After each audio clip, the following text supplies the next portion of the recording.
Dear Mamio, simbang gabi noon nang makilala ko si Benji sa isang simbahan sa Quezon, kung saan nagbabakasyon ako sa probinsya ng aking lola upang makalimot sa breakup namin ng ex-boyfriend kong si Marlon. Man po lola, dito na po kayo sa upuan, tatayo na lang po kami ng kapatid kong si Benjo para makaupo po kayo ng binibining kasama nyo. Naku, salamat Benji. Ang aga nyo namang magsimba. Parang kayo na ang nagbukas ng simbahan. Opo lola, para makaupo po. Kaso binigay nyo sa amin ang upuan nyo.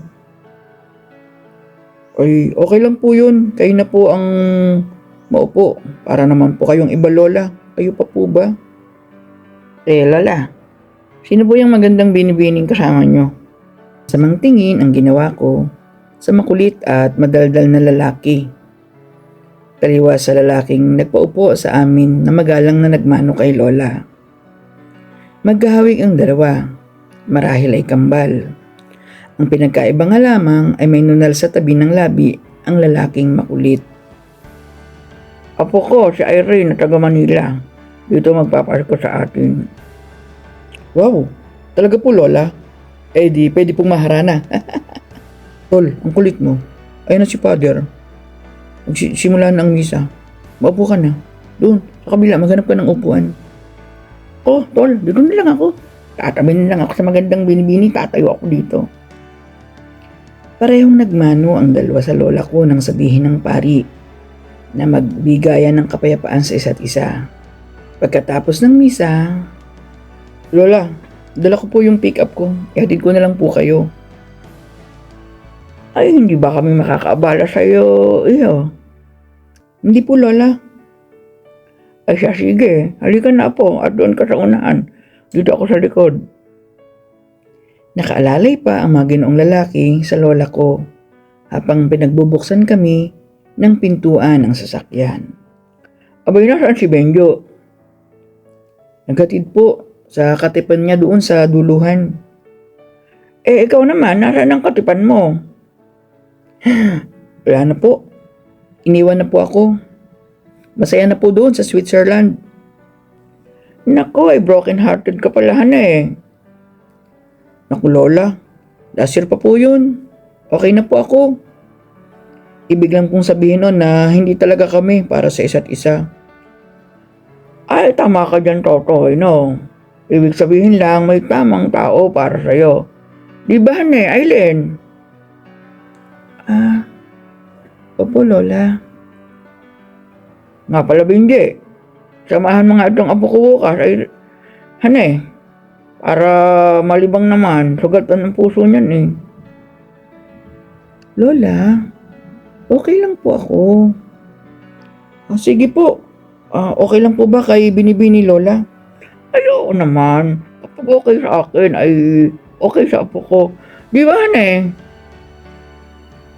Pasimpleng tango lamang ang ginawa ko.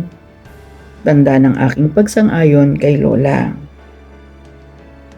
Kinabukasan, ang aga ni Benji. Pero sa halip na pick-up jeep ang gamit niya, ay isang Toyota Camry ang dinadrive niya.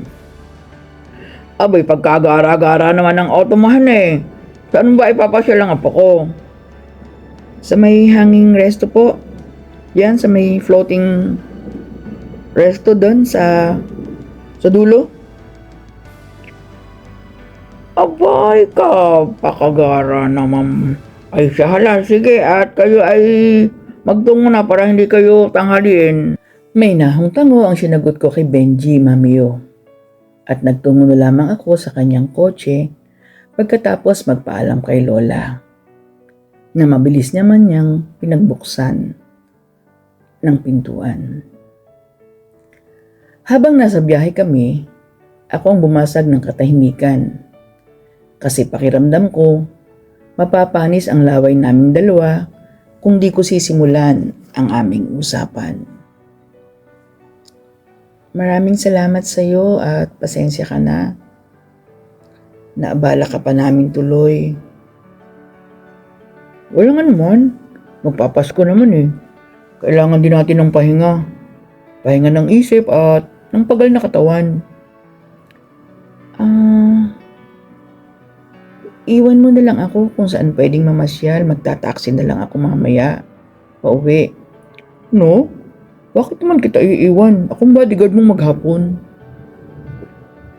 Sigurado ka ba na di ako nakakaabala sa'yo? Of course not. Halos buong taon naman ako nagtrabaho eh. Ngayon lang ako maglilib. By the way, pasensya ka na ha. Ang lakas ng radar dito eh. Ang paborito kasing daanan to ng mga piloto. So naglib ka talaga. Nakakahiya naman sa'yo. Buti ang bilis na approve yung leave mo. Ako kasi ang in-charge sa negosyo namin kaya pwede naman akong tumawag doon para mag-leave. Tulad ngayon. So may negosyo kayo? Oo. Contractor si Papa pero nagretiro na. Kaya pinabahala sa aming magkapatid ang negosyo. Pero wala naman sa utak ko. O sa utak ng kapatid ko, I mean, ang negosyong ito. Kaya ako na lang ang namamahala. Iba kasi ang hilig ni Benjo eh. Mas gusto niya pang maging painter. Sa isip ko naman, kung papabayaan ko naman ang negosyong ito, edi kawawa naman yung mga empleyado na umaasa sa amin. Ikaw kumusta? Anong pinagkakabalahan mo sa Manila?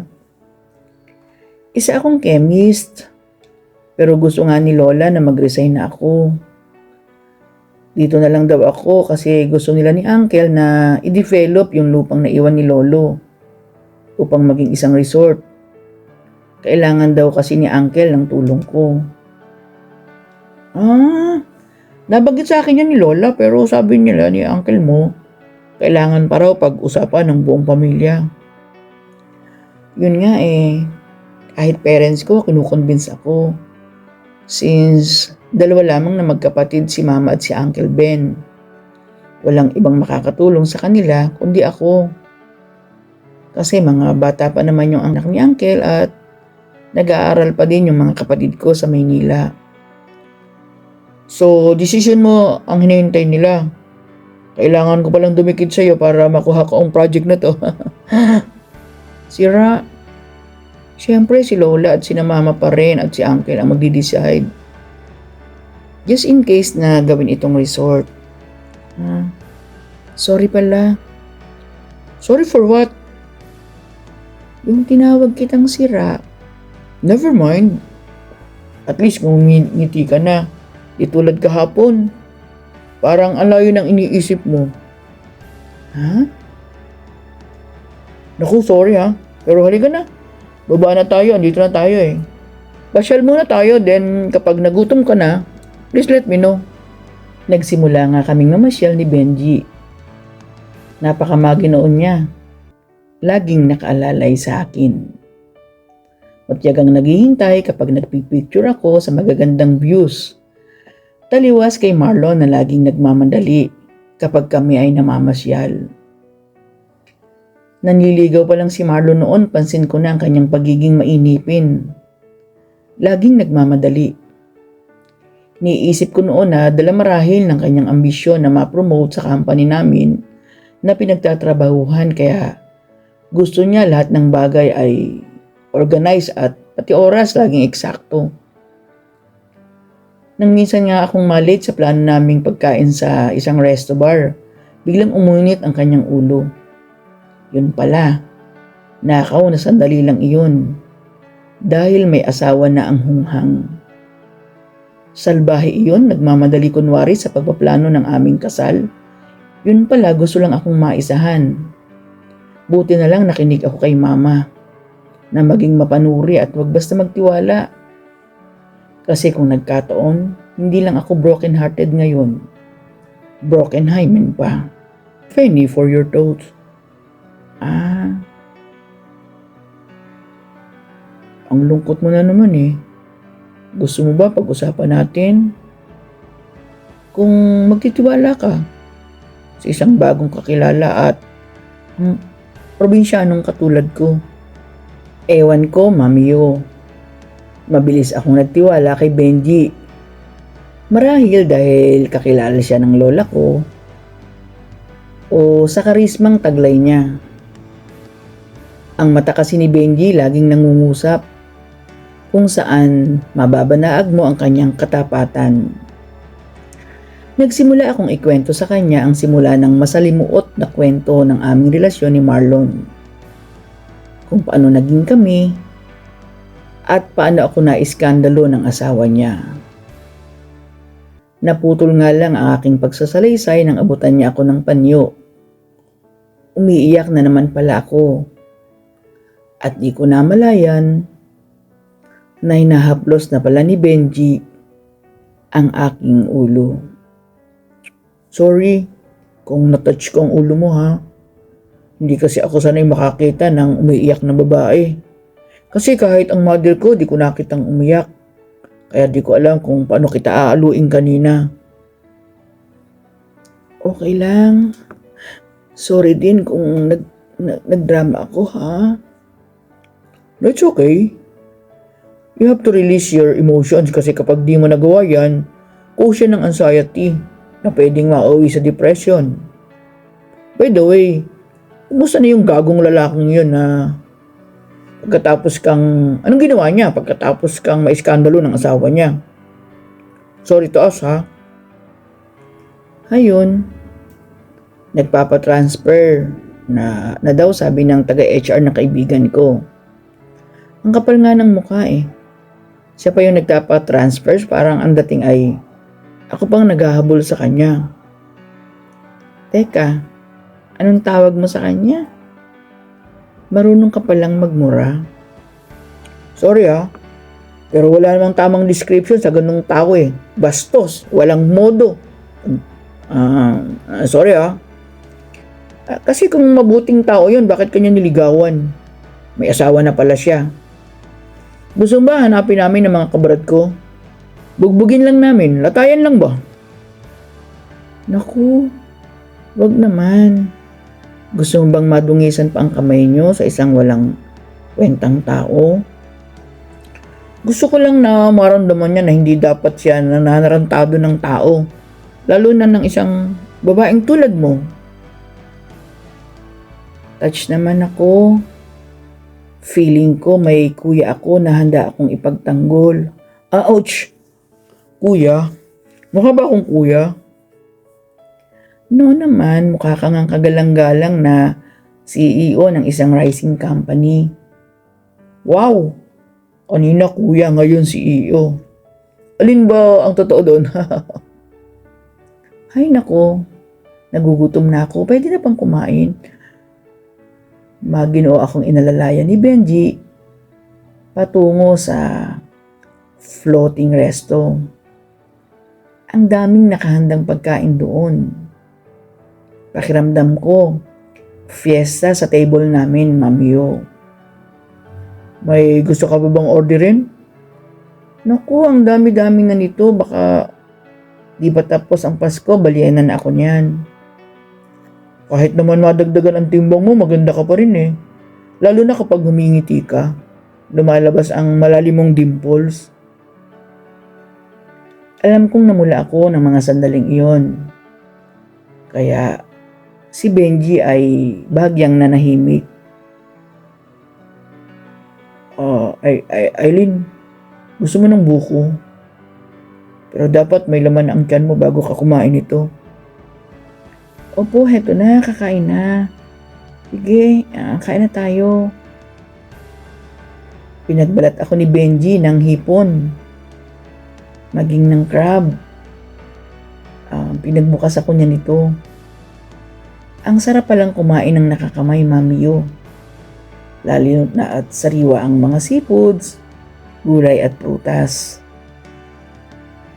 Simula nang maiskandalo ako, 1 buwan na ang nakakalipas.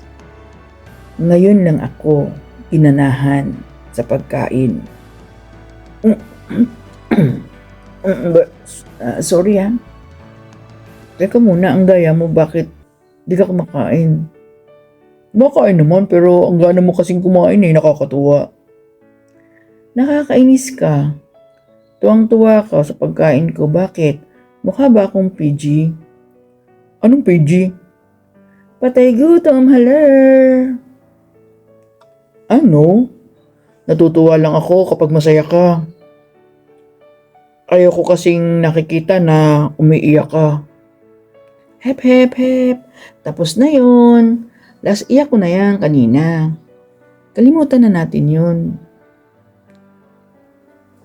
Tama naman. Sana nga lang madaling maghilom ang sakit na naramdaman mo. Tandaan mo andito lang ako kapag kailangan mo ng kausap. By the way, here's my number. Yung number mo, pwede ko bang mahingi kung di mo mamasamain? Okay naman, pero ayaw mo ba sa FB? Ito ang FB account ko. Naku, sorry, wala ako yun Kakahiyaman, wala akong social media account. Talaga? Di ba kailangan mo yan sa negosyo nyo? Sa marketing department, akasan yun Pero pwede rin naman. Pwede naman akong magkaroon. Ganito na lang, ako na lang ang gagawa ng FB account mo. Kung okay lang sa'yo. Bakit naman hindi? Sige ito yung personal details ko andito sa calling card ko. Wow! Benjamin R. Palma. Isa ka palang civil engineer. Engineer Benjamin Palma. In a relationship or single? Single na single, ma'am. Woot! Ang galit mo din pala. Makulit? Hindi naman.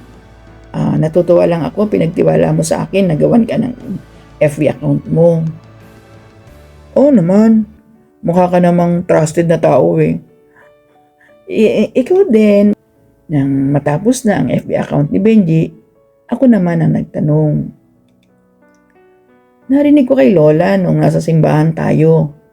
Hinahanap niya yung katipan ba? Anong tawag ni Lola?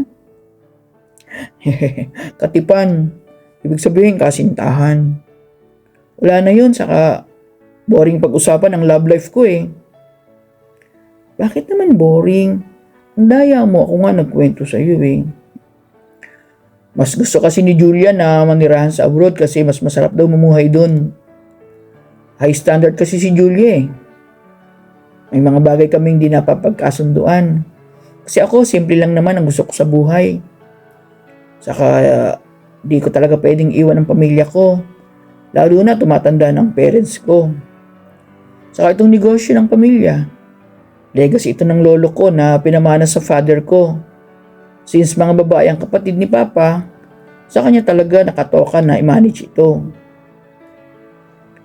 So, naka-move on ka na? Oo naman. Maayos naman ang paghihiwalay namin ni Julia. By the way, ano ang gusto mo pang kainin? Naku, busog na ako. Time out na. Masarap ang halo-halo dito just in case na gusto mo Pag gusto mo, just let me know at mag-order ako. Hi. Alam ko na bakit di kayo nagkasundo ni Julia. Pinapataba mo siya, no? Hehehe, hindi naman. Masaya kaming nagkwentuhan ni Benji habang umiikot ang balsa sa dagat. Kapansin-pansin din ang pagiging maalalahanin niya kasi pati bangkero at assistant ito ay pinilit niyang pakainin at bigyan ng inumin. Napakasimple niyang tao. Pare ang tawag niya sa dalawang mama na nagtitimon sa bangkang humihila ng balsa naming sinasakyan. At pinalitan niya pa ito ng pagtitimon habang kumakain. Natapos ang maghapon na hindi halos ko namalayan. Nihatid ako ni Benji sa bahay kasama ang madaming in-order niya na pagkain para pasalubong sa mga lola ko. Natapos ang maghapon na halos hindi ko namalayan, Mamiyo. Inihatid ako ni Benji sa bahay kasama ang madaming in-order niyang pagkain para sa mga lola ko. Kinabukasan, dahan-dahan akong ginising ni Lola para sabihin sinusundo daw ako ni Benji upang magsimba. Naalaala ko, nabanggit niya nga pala na dadaanan ako sa ikalawang simbang gabi. Dali-dali akong nagbihis at bumaba sa sala kung saan nandun si Benji, kausap ng uncle ko. Tumayo si Benji nang makita ako. Lola, tutuloy na po kami. Sure po ba kayo na di kayo sisimba? Kayo na lang at ako'y nalalamigan. Paano uncle, ibabalik ko si Eileen, mag-aalmusal lang kami. At pagkatapos magsimba, kung okay sa'yo Eileen. Sumang-ayon ako sa sinabi at sa paanyaya ni Benji habang nakikita kong masaya sina Lola at Uncle. Kumusta ang tulog mo kagabi? Ang hindi nga nalituloy ako ng gising. Kanina ka pa ba? Hindi naman. Naubos ko lang yung isang tasa ng kape bago ka magising. Ay, sorry naman. It doesn't matter. Halika na. Natapos ang siyam na simbang gabi at may tinis na ang sumunod. Pagkatapos noon, inihatid ako ni Benji at sa bahay na ni Lola, siya nag-Noche Buena. Bago siya umalis, isang bouquet na white roses ang binigay niya sa akin. Sa halip na bibingka o puto bongbong, gaya ng nakasanayan niya ng mga nagdaang araw. Hindi na ako nakapag-react kasi nagulat ako sa naging reaksyon niya. Pero hindi natapos ang maghapon ng araw ng Pasko, nasa bahay na muli si Benji. Nagpapaalam kina Lola upang ako'y imbitahin sa kanilang bahay para sa isang hapunan. Sige po, tatawagin ko si Eileen, ha? Eileen! Eileen! Andito si Benji, nagyaya ng dinner sa kanila. Lola, wait. Kausap ko lang po sina Papa at Mama. Merry Christmas, Papa, Mama. Pasabi sa mga kapatid ko, pagbalik ko na lang yung regalo ko sa inyo, ha? Bye! Lola, hindi po ba nakakahiya? Bakit ka naman mahihiya? Kay ganda-ganda mo, Apo.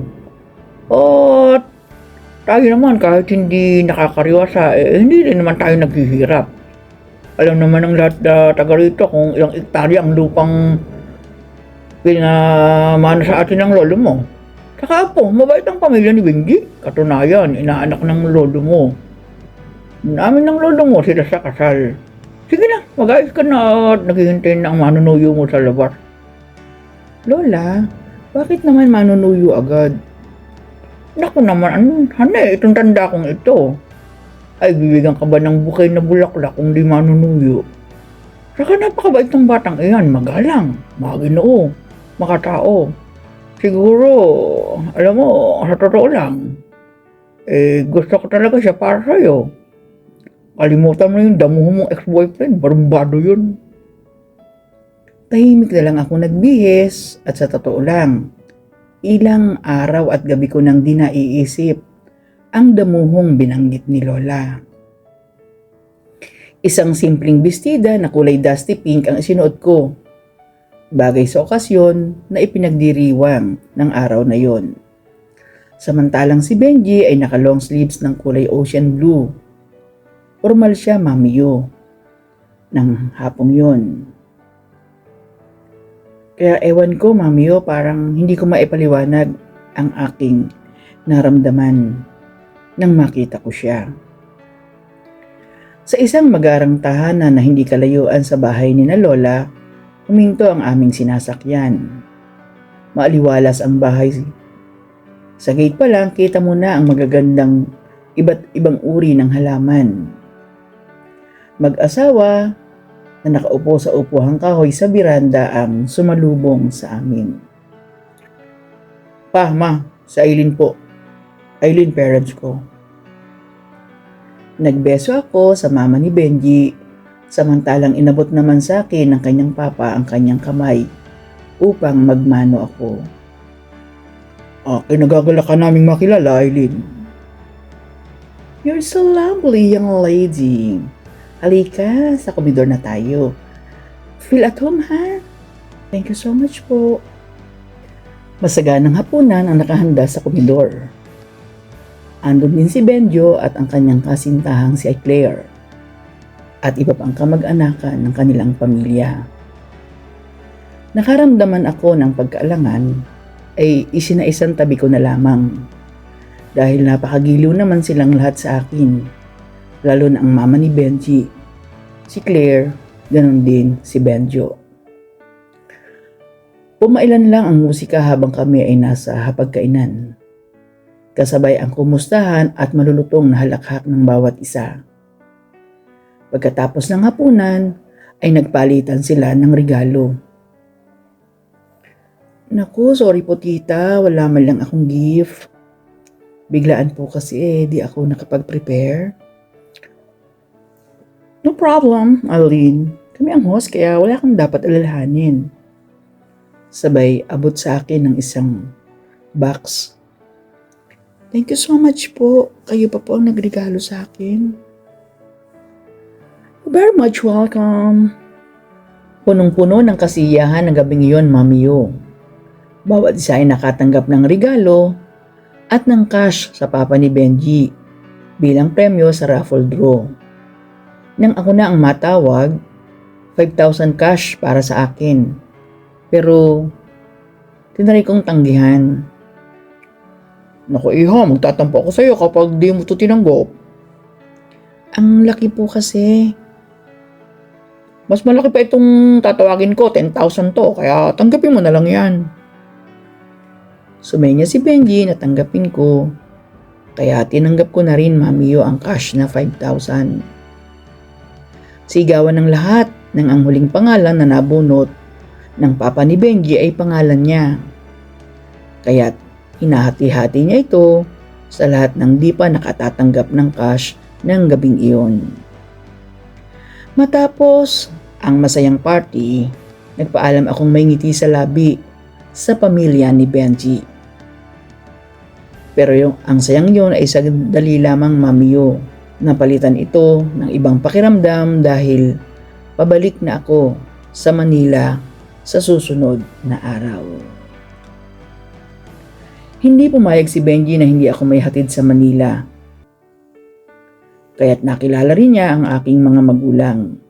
Ganun na lamang ang tuwa nila nang umuwi ako na wala nang mababanaag na lungkot sa aking mga mata. Anak, mukhang nag-enjoy ka ng sa bakasyon mo. Opo, Mama. Masaya po doon. Andyan nga po pala yung mga pasalubong ni na Lola at Uncle sa inyo.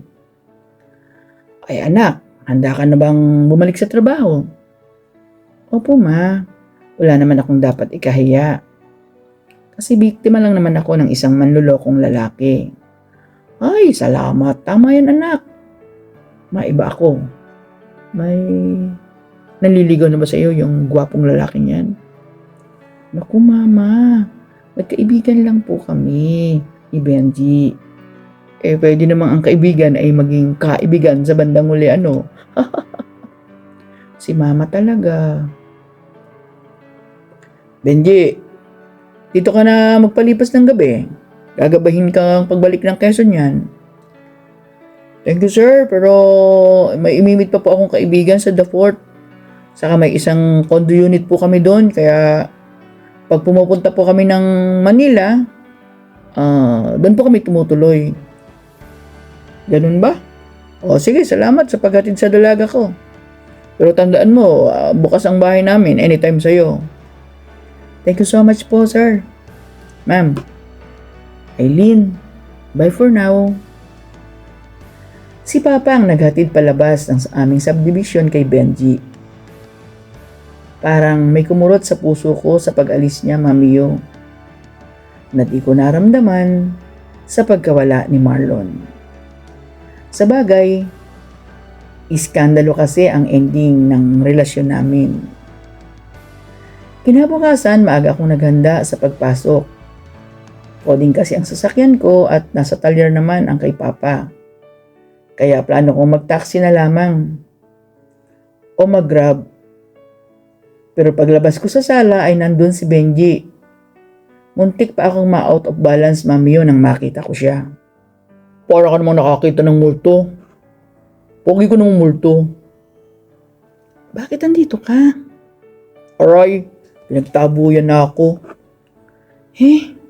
Sabi mo kahapon babalik ka kaagad sa Quezon dahil may bago kang kontrata. Ando naman si na Papa yung assistant ko. Saka ano pa rin si Benjo. Sila na munang bahala dun. Halina kayo, mag-breakfast na tayo. Mga bata, mag-ready na. Laking gulat ng tatlo kong kapatid nang mabungaran si Benji sa komedor. Animo nakakita sila ng poging lalaking ala Piolo Pascual. Nagpaligsahan sila sa pagbibigay ng kape, sinangag, tosino at itlog na ulam sa plato ni Benji. Girls, dandahan. Pag masyadong kulitin ang bisita natin. Pagkatapos ng masayang almusal, inihatid ako ni Benji sa Makati, kung saan ako nagtatrabaho. Masaya akong sinalubong ng aking mga kasamahan na para bang walang iskandalong nangyari nung nakaraang buwan.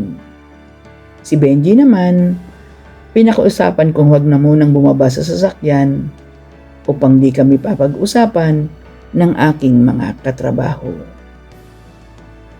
Mabilis na lumipas ang mga araw. Twice a month ay lumulabas si Benji ng Maynila. Susunduin ako sa gabi at ihatid naman sa umaga. Pagkatapos ay saka siya babalik sa probinsya. Nasanay na kami sa ganong setup, Mamiyo. Minsan, kahit weekends nasa Manila siya. Kaya may panahon kaming magsimba kung linggo o mamasyal at kumain sa labas. Naipakilala ko na rin siya sa mga kasamahan ko at sila ay nagsasabing wag ko nang pakawalan si Benji. Isang taon ang matuling lumipas, Mamiyo. Nagbakasyon kaming muli sa Quezon kasama ko ang aking buong pamilya. Sa unang simbang gabi ay buo kaming magkakasama sa simbahan, pati si Lola. Samantalang nasa kabilang upuan ang pamilya ni na Benji. Sama-sama ang aming mga pamilya na nag-almusal sa bahay ni Lola pagkatapos ng misa. At noon ko nabatid, nakilala pala ng papa ni Benji ang papa ko. Dumating ang huling simbang gabi. Hindi mapakali si Benji sa kanyang kinauupuan. Kaya't, ano nangyayari sa'yo, Benji? Kaya sana kitang mamasyal sa labas I mean pumunta doon sa labas pagkatapos ng misa. Doon sa bandang plaza. Bakit doon pa? Di ba pwede dito? Pwede naman, pero mas maganda sa harap ng simbahan Maganda kasing background yung simbahan Ha?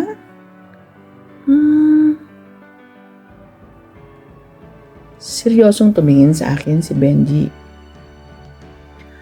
Pagkatapos ng misa, dagling hinawakan ni Benji ang aking kamay patungo sa plaza. Damdam ko ang panginginig ng kamay niya. Naguguluhan pa rin ako, Mamiyo, pero nang makita ko ang box ng isang singsing mula kay Benji, ay napaluha ako, Mamiyo. Will you be my girlfriend, Eileen? Maliligaw ka pala, bakit ang tagal mo pa? Hindi ka pa agad nagsabi, imagine. 1 year akong naghintay, kala ko naman wala kang planong ligawan ako. Eileen, ayokong mag-lean ka. Mas pinili kong i-ready mo na yung sarili mo bago ko sabihin ang nararamdaman ko. Pero unang kita ko pa lang sa'yo, sinabi ko sa sarili kong mamahalin kita habang buhay. At kahit kailan, hinding-hindi kita sasaktan. I love you, Eileen. I love you too. Isang simpleng halik ang iginawad ko kay Benji. Tanda ng pagmamahal ko sa kanya. Buti na lang madaling araw nun, Mamiyo. Walang nakapansin sa ginawa kong paghalik sa kanya. At kung meron man, wala akong dapat ikahiya. Buo sa puso ko na siya ang lalaking mamahalin ko at papayagan kong maghatid sa akin sa dambana. Pagkatapos noon, nagtungo kaming lahat sa tahanan ni na Benji para sa isang salusalo. Tumayo si Benji sa pinakasentro na bahagi ng dining room at nagwika. "Everyone, good evening. Good evening, Lola. Tito, tita." Sabay tingin sa parents ko. "Papa, mama, uncle, aunties, brother. Sa mga pinsan ko at sa lahat ng naririto ngayon, magulod ko pong ipinababatid sa inyo na magkasintahan na po kami ni Eileen." "Wow, tol! Kailan pa? Dati di mo alam kung paano mo ipagtatapat kay Eileen na mahal mo siya." "Kanina lang sa simbahan." Palakpakan at sigawan sa tuwa ang lahat sa kanilang narinig. Samantalang ako ay nahihiyang nagtakip ng aking mukha. Ang lola ko naman ay dali-daling tumayo at kumuha ng red wine. "Cheers! Cheers, everyone! Wow! Magiging manugang ko na talaga sa apo si Benji. Benji, mamahalin mo ang aking apo, ha? Wag na wag mo yang sasaktan."